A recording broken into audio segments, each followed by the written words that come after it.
Hello YouTube, this is SKillous. I'm back with more daily StarCraft content for you. Today we're gonna watch a series between Showtime and Solar. I decided to record a PvZ because we already had a nice PvT series between MaxPax and Clem. You can check this video out.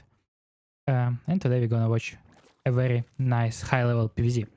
So this was played on the old iteration of PTR, so this is not the very last version, but I'm thinking that in PvZ it actually didn't really change that much, because the only change that comes to my mind is probably Mothership, that is actually somewhat significant. And other than that, I think it's fine. So we'll definitely watch some more up-to-date PvZs, but I'm pretty sure this PvZ is also quite representative of what the new patch gonna look like in PvZ. So Solar spawns on the bottom left side of ley lines.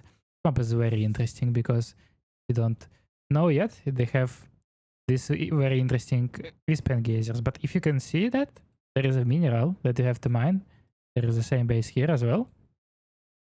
So you cannot build this gas before you mine these minerals, and this is like 150 total, so it's gonna take a while. So you'll actually have to like mine this base for a bit. You also lose a mineral, so like this, for example, is gonna be a 7 mineral. Actually, no, even not a 7, 6 mineral base. This one is also 6. So, but you get the rich gas in reverse. So that's quite interesting. I'm very curious to see how it's gonna look like, because like we are so used to see that gold or gas patches, like bases that you can take, they're always benefiting Zerg the most. But like for example, we had Dynasty, right? And Dynasty was actually very bad Zerg map, although it was a gold map. So it's very interesting that this meta is changing a little bit, that the gold bases are not necessarily meaning that it's a good Zerg map. So let's let's focus a little bit more on the game. So Showtime goes for Oracle opening. I think this probably will be the one of the only viable openings in the new patch. I'm really like Robo and Twilight already fell out of the meta a lot. And I'm really afraid that they became even worse, because at least for me, the main issue was always the survivability of the glaive builds, for example, because it was just very hard to scout properly what's going on. Like not even all the other stuff, but you could get a good army and stuff, but it was just very hard to know what's happening, and quite often you would just die to random link Ravager attack or something like that. And I only can believe that it's going to become much harder to defend, especially since if you go Oracle, now you are not mana starved anymore, right? Starved anymore, so you can just always use your Oracles pretty much. I don't think you probably can see it because of my camera, but Showtime still haven't used a single energy recharge, so this is an interesting approach for that. I guess idea behind is that you don't really want to spend too much energy on Nexi early on, because it actually does slow down your economy quite a bit, right? Because every single chrono that you use, not on probes, and in this case chrono is energy recharge ability, you're kind of slowing your economy by 1 probe. And in the long run, if you're gonna like chrono your gateway a couple of times, you're gonna make 3 oracles, you're gonna probably chrono them once, you're gonna use energy recharge ability 2 times. In the end, you'll just have like 5 left probes or something, and this is a big deal. This is a really big deal, so I can understand why Showtime is going for this. And when it comes to attack, we are going for Blink +1. I would imagine this is probably the primary option right now in PvZ, mostly because it's so hard to defend Queen Pulse without Blink, like without opening Blink. So and Queen Pulse are obviously actually okay. This is not, I'm not 100% sure, but I think Queen Pulse are a little bit stronger because of the actual better recharge now. But I'm not sure, because first of all, Queens became more expensive, and second, that actually you usually couldn't really use battery recharge that well, because Zerg could just boil it down. So it was coming more to like having multiple batteries, and don't forget that batteries are a bit more tankier now. So it might be somewhat the same. it's a bit hard for me to tell. So early game, I think, generally speaking, yeah, we traded out some adepts. We killed 9 drones, but yeah, Showtime at least probably lost like 3 adepts at least, maybe 4. I'm sorry, I was talking about other stuff, so it's a bit, I lost the track of it a little bit, but it's definitely not over for neither of the parties. Let's see what Showtime saw. So no layer, so evolution, so it most of the cases it just means that they're gonna play macro. It might be plus pick +1 attack for a range, so you can, for example, make a powerful roach Hydra attack, or go for lurkers, or you can just get this +1 melee. It's probably gonna be quite popular in the new patch once again, because you kind of wanna always play stalkers nowadays, it feels like, especially because of the follow-up that we're gonna talk about next. So Showtime goes for the second forge, he goes for Templar Archives and the 4th base. A very passive early mid-game. Doesn't really do much. I'm not sure if actually Showtime is actually... Okay, he did use 1 energy ray charge, I believe it was on one of the oracles.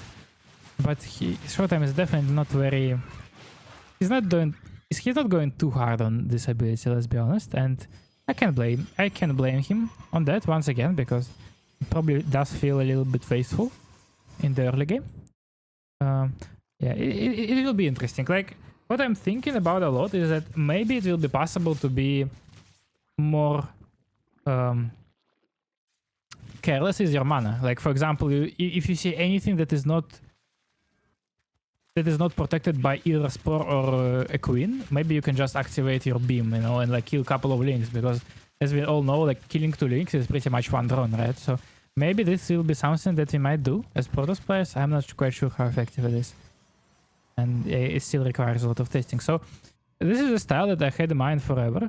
And I think it's actually a very powerful style. So what you do is like, you go for double forge a little bit later, you go for Storm, you go for Stalkers, you go for Zealots. And what you do is like, instead of going for a powerful army with Immortals and like Archons and Storm, you kind of go for like more mobile, cheap army, Stalker, Zealot, Storm, maybe a little bit Immortals a bit later, and instead of going for the powerful army, you go for Tempest. So you can actually fight lurkers if you have Tempest, because yeah, it becomes very hard for Zerg to attack. Like you just like if Zerg is attacking you can just stand in front of the army and don't let Zerg do anything. It's a little bit of a scary move out, to be honest, but I think it's very nice to poke Zerg, especially when he didn't transition yet. Like right now, Zerg has to go get so many expensive upgrades. The adrenal glands, the lurker upgrades, both of them. Lurkers are extremely expensive. Meanwhile, Solar is only on 4 bases. I think this is a very big problem right now. It becomes worse and worse because Showtime is also on 4 bases. He's getting ready to mine this mineral out. And it also becomes very hard for Zerg to do anything on the map when you're so aggressive with your forces like that. Couple of Immortals are... Okay, actually 1 Immortal is on the way because the second unit was a Prism. And we finally see Fleet Beacon. I wonder how many Stargates Showtime gonna go for, because I think you can even play it with like 2, maybe.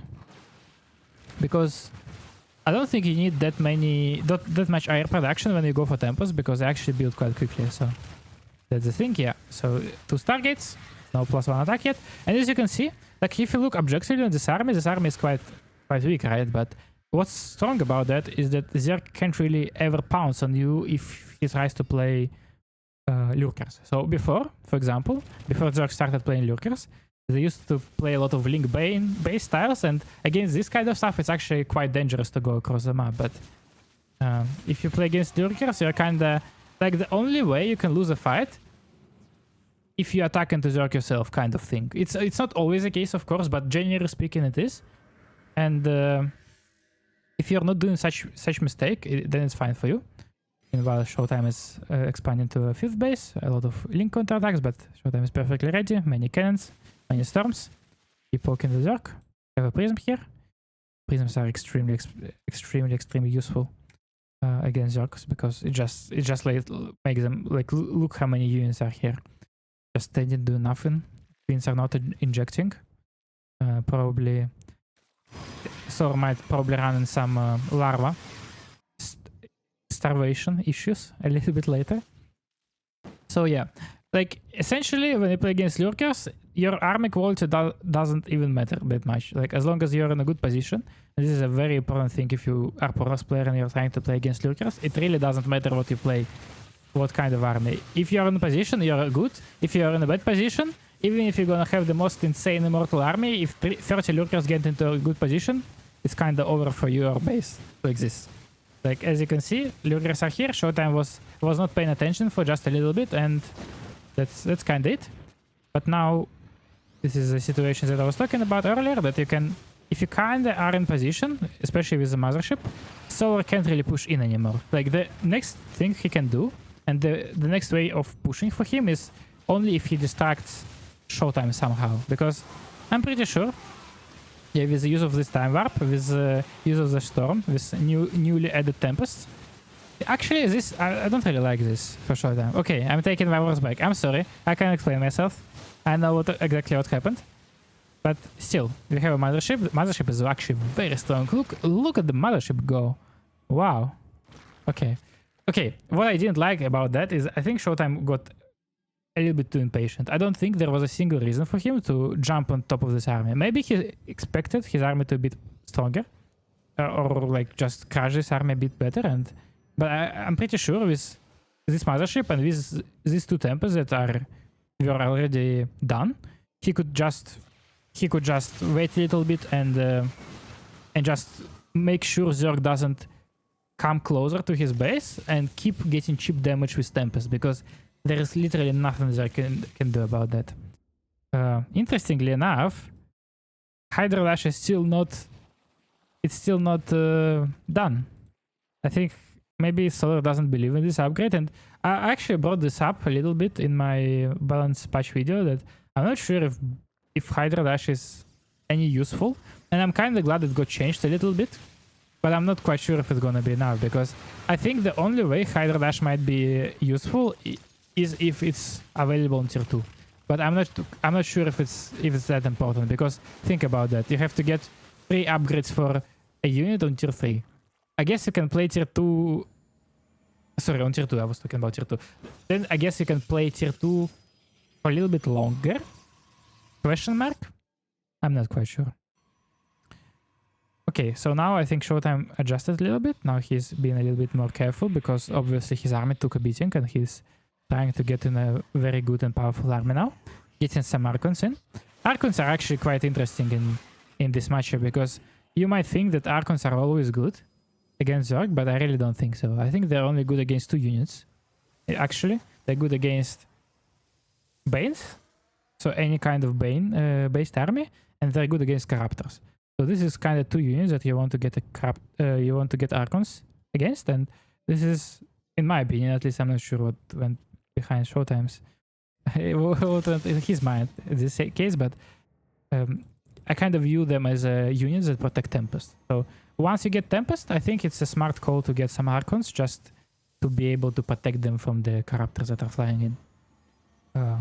And other than that, like I just see a lot of Protoss players, if they have a lot of gas against Zerg, and they, even if they play like against Mass Lurker or just Mass Hydra or whatever, or Roach Hydra, they just get Archons anyway. And in my opinion, this is just awful unit, because it's just so low ranged, and like Hydras and Lurkers are just annihilating them so quickly.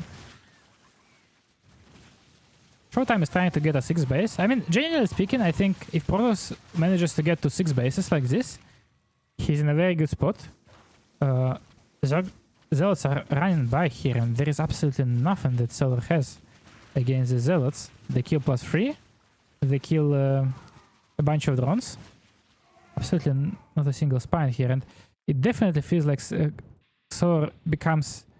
He gets in a very tough position, purely because he's not on the map anymore. He doesn't have a night display going for him, so there is a little bit lack of an initiative going. And when Protoss can go without any distraction and do this kind of move outs with Tempest and Archons, there is really little things that Zerg can do, because the only play that Zerg can do from theory standpoint is to abduct the Tempest of Protoss while Protoss is not looking. Because if Protoss is looking, he's gonna abduct the Corruptor, the Viper. So in this case, you really have to get something going for yourself, and in this case, this is a 7 Hydra, 10 Zergling counter-attack. I'm not quite sure if it's good enough. Although it's still... Solar still manages to get on top of one of the Tempests, but I'm not quite sure what this attack was about, to be honest. And it does feel like he's just gonna die against this powerful force. I think he got a little bit too impatient, but at the same time I don't blame him too much, because I do believe this game kinda looked alright on paper with all the numbers, but in fact it was quite a bit... it was going quite good for Showtime. Like, he got a lot of cancels on Solar's bases, and the only thing that went for Solar was this clear of the 4th base of Showtime, but it wasn't enough. Second map is Whispers of Gold, ladder candidate. This map is quite interesting because it does feel quite ordinary, right? It feels just like a macro map, but also if you look at it, like, okay, let's imagine I take this base as the 3rd base, right? It feels nice. There is a ramp, there is a nice areas where you can hide your adepts, but then you look at it, this let's say this rock is broken, this rock is broken, this is Zerg's 3rd base. And what do? I mean, you can hold, of course, but I'm just saying that the rush distance becomes quite short through this. I guess you can just break these rocks and just attack through here. Not quite sure. I would imagine many Zergs actually get in the 3rd here, not here, like Solar did, because this 3rd base is a little bit farther away, so it's probably a little bit harder to attack. But once again, it depends on Zerg's plan at the start of the game. Got a little bit of damage done, mostly links though. Getting a little bit more links. Once again, Showtime is going for his signature for adept opening. Once again, not using a single fire charge. That got quite a bit injured. I would really like to see. I'm sorry, I will scroll back a little bit. I want to see how it looked like for Oracle. Okay, it looked very rough for Oracle. Not gonna lie, this makes me a little bit scared, the sport thing, because it does feel like it's almost impossible to get damage done with Oracles anymore. Of course, this was a terrible fly-in even on the old patch, but yeah, they just deal a lot of damage. So maybe we can take a bit of a closer look on the Oracle control and all the opportunities Showtime had here. So already has 2 spores. Yeah, queens are in perfect position. 5 queens total, 2 more on the way. So once again, for Solar Dean, there is really not much change. It feels like he's still going for a lot of the queens. He did skip one of the spores on the 2nd base. Now he's getting it, I believe. Yeah, with one of the drones that is coming, most likely. So like, his builds didn't really change, which is interesting. But his early game is quite perfect, so can't really blame him for that. I think if you have a perfect early game and you have 7 queens left, it can be a bad thing, right? Like, worst case scenario, you're just gonna use them defensively against run buys. Like, a lot of the times, what you can do is have like a spine here, and you just put queens in position, and then it's so hard for Protoss to attack. And same goes for any kind of pushes that Protoss can do on lower supplies. Another decent defense. Forcing out the recall, killing a couple of adepts, losing 4 drones. I don't mind that late in the game. I think this early game is quite alright for Solar. Roach Warren. And no evolution chamber yet, which makes me believe Solar might be going for some kind of aggressive build order. But maybe not. Maybe he's just rushing into high, because yeah, evolution chamber is on the way. Because sometimes what Zergs do, they're actually gonna go for a roach speed and infestation pit right away after the layer is done, so their evolution is a bit later. Maybe this is exactly the case here. You have to see. Fourth base is also on the way. Showtime loses one of his oracles. This is quite painful. He has 2 left. And once again, the build order for Showtime is the same. By the way, I'm not sure if this base is actually that nice. The only thing I do not like about it is that it has no holes for the adepts, you know? Like here, you can put adept here, adept here, adept here. And the links can't actually attack them almost at all. And here, you don't have a single hole like this. So it makes it actually quite a bit harder to defend the base. 10 roaches is on the way. Interesting. It does look like an attack because there is no spire, no infestation pit, nothing, no Belnic nest, nothing that Zerk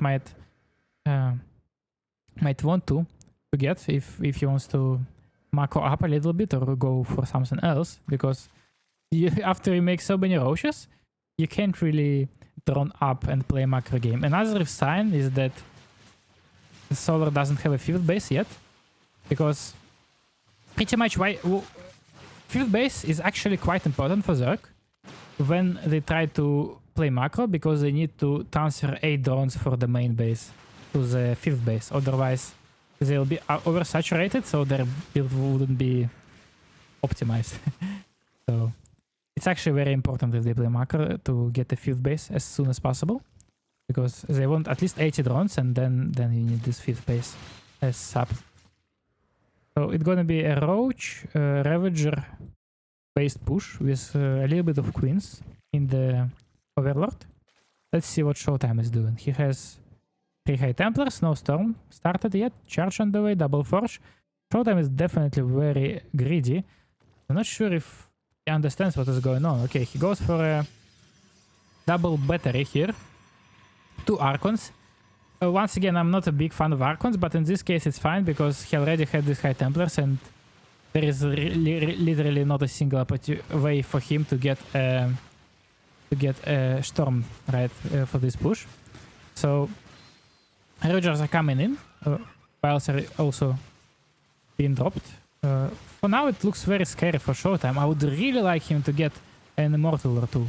These pushes are significantly more dangerous, it feels like, than the Queen, most of the Queen pools, because I feel like, as we already discussed, that with Queen pools you could almost always focus down the battery overcharge, because Protoss barely had any units. But in these cases, when you kind of attack into the Protoss that has a lot of units, most of the times, if Zerg would break you, they would break you through the battery overcharge, because obviously on the higher supply gets, the less efficient battery becomes. So you would actually be able to benefit from the full duration of battery overcharge in these situations. And of course it was extremely beneficial. I am still very confused why Showtime is not going for this Immortal production. I know Immortals are nerfed, but they're definitely not nerfed enough to not be good against this kind of army composition. Although right now it does look doable. I think if Showtime keeps getting good trades with his Stalkers, finally the first Immortal is on the way. We also got +1 armor upgrade. It's not that efficient against Roaches and Ravagers, but of course in a long run, if you already started it, it's quite nice that you managed to finish your upgrade. Cybernetic score is almost done. It's very sad when you play against this kind of pushes and you lose your cybernetic score and you can't warp Stalkers anymore, because then you have to warp Zealots, and most of the times, to be honest, Zealots do not do anything because you would still blink back your injured Stalkers, right? So you wouldn't lose them. So they essentially tank for nothing. Another Immortals on the way. I'm really happy Showtime realized that he needs Immortals. I think this push is definitely doable, especially since it's holdable, because all the Queens are dead. There is only one here. Maybe we can overcharge one of our Oracles. No, unfortunately, this is not an option, because Showtime probably overcharged one of his Oracles already. Very nice micro with Stalkers here, but a little bit of sloppy move command here. Third Immortal is on the way. We have 2. Very strong. I think the key to holding this is getting couple of batteries here, maybe, so we can kite back to them and just trying to split Zerg into to micro on 2 sides. I think this is extremely annoying if you keep poking with blink stalkers on two sides and blinking back. I really don't like for Showtime that he actually has creep here, and it does start become to look very scary, because look, we only have 10 stalkers here. Yes, the upgrades are finished, but I think it might be just a little bit too much Zerg army here for Protoss to handle. I like the addition of the Oracle, but I don't know if we have enough stalkers to hold this. What else can we do? There was also a drop here, I believe, that took down some of the probes, but not as important. And to be honest, as you can see, this is what I was talking about. The rush distance comes into play. Like, if you spread a little bit of creep, even without breaking rocks, actually, because I guess Showtime took this base, so it's not as important, the rush distance becomes quite scary.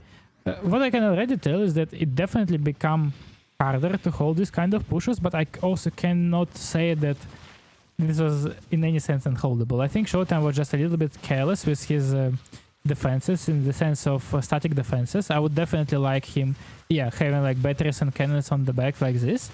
And another thing, I think it would be very beneficial for him if he would start his immortal production way sooner, especially when he lost his cybernetics.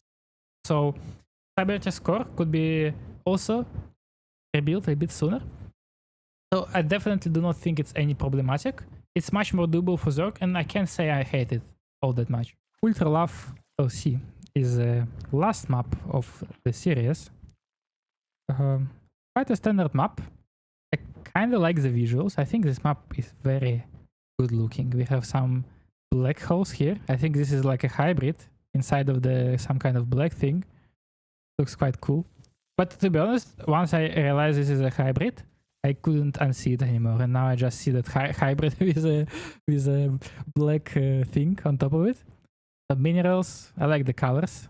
I think this map is quite nice. I like this map, and the layout is generally, I wouldn't say it's unusual, but it feels nice. Another thing that I like, that it actually does have some Xel'Naga towers, and I kind of miss them, because I feel like lately we do not really have Xel'Naga towers that much, or then they're not that useful, you know. Like, for example, Golden Aura. Like, you think about Golden Aura, and yes, you have these Xel'Nagas on the side, but are they really that interesting, you know? Like, most of the times you can't even take them, because Zerg or Terran can just, I don't know, like, just if you leave like one Zealot there, it's so easy to kill it with Zerglings, right? And in this case it's a bit harder, because you can actually stuff units in the gap there a little bit, so a bit easier. Some Adept Aras going, but I'm not quite sure if it's successful. There is not a single drone dead, although now we are talking. Already 2 drones dead, killing 1 link. Second queen is still not out. Solar was a little bit late with his Zerglings, so now a lot of them go down. A very good shade from Showtime on the main base, but he split his shots a little bit, so now I think it might be not that bad for Solar, but a lot of mining time lost, and also 4 drones lost. So generally, of course, this is amazing for Showtime. I think he's quite happy about that. Going for another 4 Adept opening. So I think this is just the most standard build order. Wait, what happened to Oracle Energy? Okay, there was a Zergling. I'm sorry, I didn't see that. But yes, there was a Zergling. I was just looking for some kind of stasis trap or something, but I couldn't find it. I was like, and I was also questioning myself, why do I look for a stasis trap at 3-minute mark? So now it makes sense. Now I know. Now I know what happened to Oracle Energy. Still, Showtime is still not going for any kind of recharge. I'm still not sure. Like, you know why? Because, like, look at it now. Like, yes, you are losing one probe in theory, but now, do you really want these probes? Like, he's oversaturated here, and at the moment when his gas is going to be finished, he still will be oversaturated. So it does feel like if you could get this ability off cooldown, and then maybe sometime in the future you could overcharge us 3rd Oracle, let's say, or like some Oracle that is out of mana. I would imagine it's very good. So I don't know. What do you think? I'm curious to see opinions, hear opinions on that, to be honest, because because I don't know. I think this ability could be used much more, because 100 energy is a lot, and I think if you take the energy requirement for Beam on Oracle, this unit is absolutely crazy in this matchup. Solar, by the way, only has 3 links. Showtime sees it, shades in, kills all the links, and what do we do now? There is 12 more links on the way, but all the queens are the same place, so adepts keep killing drones. 9 drones go down. There was also no spore on the third base. I believe it was in production and got killed, so now even more drones go down. And we already are sitting on 16 workers. If I was Showtime right now, you know what I would do? I would just forget about playing macro, and I would just go for many gateways, like 6 or 7, and get a proxy gateway here. Like, imagine if you get a pylon and a gateway, like you just make, like, this position is pretty much unbreakable, right? Like, it's such a nice spot. I can just see it without even doing anything. By the way, yeah, I think the energy recharge was just used on this oracle because all the oracles were completely out of mana, so it makes it very easy for Showtime to defend. And I see a very desperate attack from Solar right now. He has no Roach War, no Bannickness, so it will be extremely hard to deal with any batteries or any static defenses. But look what happened. Showtime just used all three oracles on these links, because I think he got very caught off guard against this. But I'm not even sure if even after this it's gonna be good enough. Like, think about it. We have no battery recharge because we just used it. We also, I don't know, accidentally or on purpose used all of 3 oracles against these links. We lost all the stalkers because they were out of position, but I'm not sure if it's gonna be quite enough to make this push work, even after such a good start for Solar with attack. Like, I think his early game was just way too bad. This battery is so clutch. It just came in the best moment, so it managed to help Cannon deal with all of these queens. So Cannon is never going down, and I believe Solar is just absolutely dead. Although, yes, he killed 15 probes, but at this point, with 2 cannons, with 3 oracles, the battery recharge was used for defense as well. I'm actually very curious to see that. I want to see this moment one more time. Let's play a close look. I think what happened here, it was actually much cooler than I commentated, because look, the energy recharge ability just went off cooldown. You couldn't see it because of my camera, and Showtime used it on this battery, so it healed up the cannon. The cannon killed the queens, and this is great. I love this. I think this is a very good interaction. Much more fun than a stupid battery recharge. I guess it would be also exciting if you would use a second battery recharge here, but I feel like this ability just gives you so much more interesting options to use it. And at this point, I'm pretty sure the game is just over, because Showtime has all the units in the world, all the economy in the world, and yeah, I'm pretty sure he's just gonna tap out as soon as possible. This is exactly what happens.